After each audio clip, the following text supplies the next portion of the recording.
Pro Group Management. Workers' comp that works for you. You're watching 7 at 7, powered by the Las Vegas Review-Journal, the largest news team in Nevada. Police are investigating a fatal overnight shooting. We have the latest. Thanks for joining us on 7 at 7 tonight. I'm Lena Bleetz. We begin with top stories. Police are investigating a shooting that left one man dead in the Southwest Valley early this morning.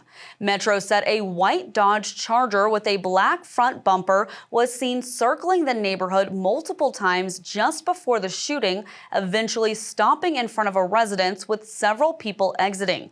According to authorities, the shooting happened at 12:38 a.m. in the 6,000 block of Koja Street with more than 30 rounds fired. Police said detectives believe this was an isolated incident and there is no further danger to the public. Police continue an investigation for a fatal hit-and-run killing an 81-year-old woman last month. Review-Journal's Anaya Collins tells us what police are saying.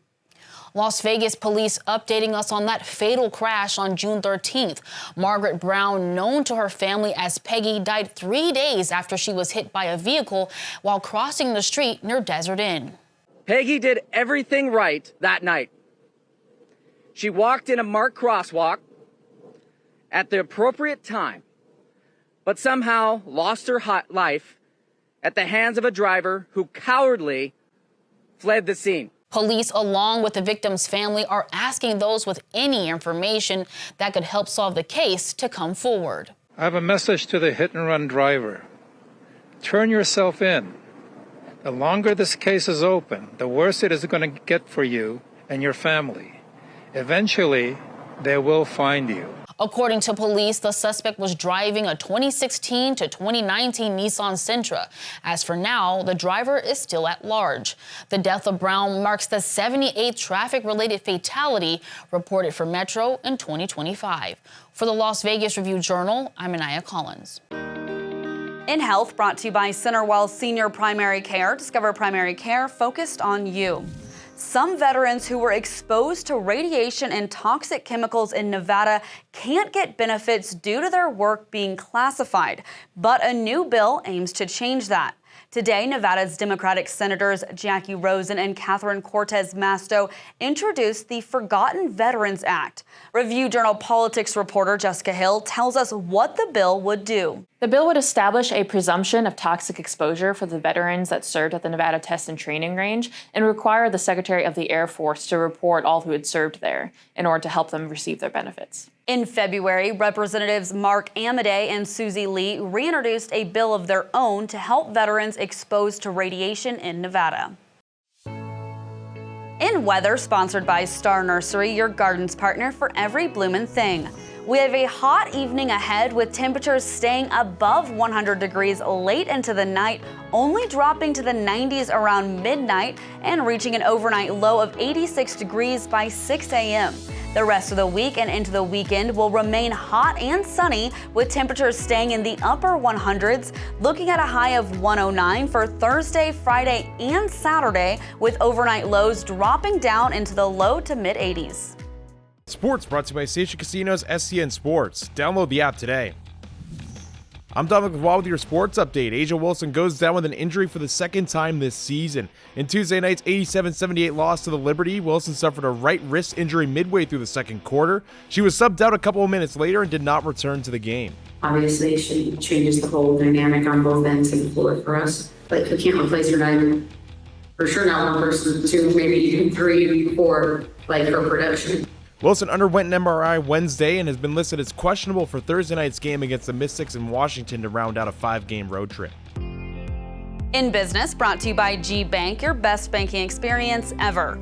An outlet mall in Primm once ranked in the top 10 nationally in sales, but now has just one store open. The 30,000 square foot Sani Thrift reopened in June at Primm Mall after closing for updates last year. The 380,000 square foot mall opened in 1998, targeting tourists driving along I-15 between California and Las Vegas.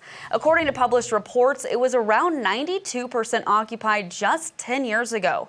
As for its future, the president of the Primm entities that own the real estate in the area said, quote, "We're keeping all of our potential options open." The chicken chain Zaxby's continues its expansion with the opening of a second location in the Las Vegas Valley. People lined up outside the new restaurant on Craig Road in North Las Vegas, with the first 100 customers promised free food for 6 months. This is part of our expansion throughout the country.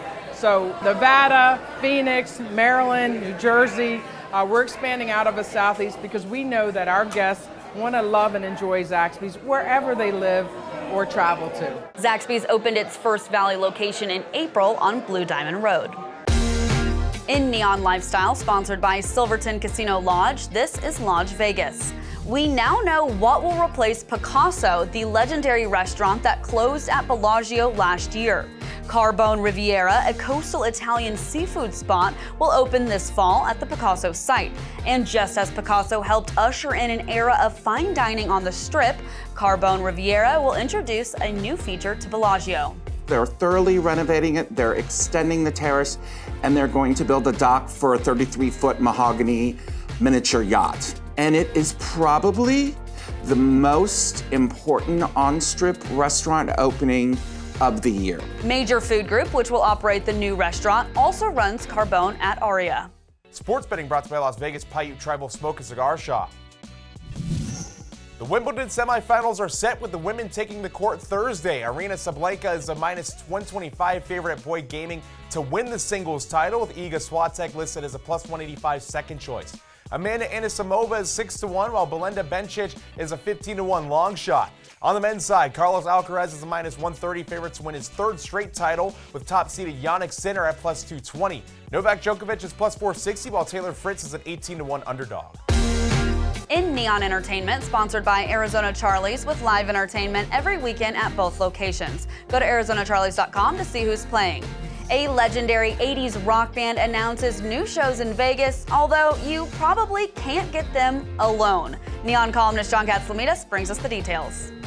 The career of Heart is still showing a strong pulse, folks. Rock legends Ann and Nancy Wilson have announced their return to Blue Live Theatre at Fountain Blue. The show's running November 12th, 14th, and 15th. This is an extension of the band's Royal Flush tour, which stopped at Blue Live Theatre this past February. As Ann Wilson says, every generation has been showing up for the entirely live experience we bring to the stage.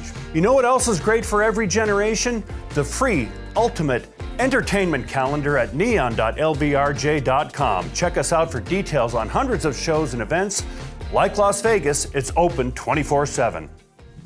Thanks for watching 7 at 7 tonight. Watch 7 at 7 twice a day, Monday through Friday, and search Review Journal to follow us on your favorite streaming platform. See you tomorrow morning for more 7 at 7.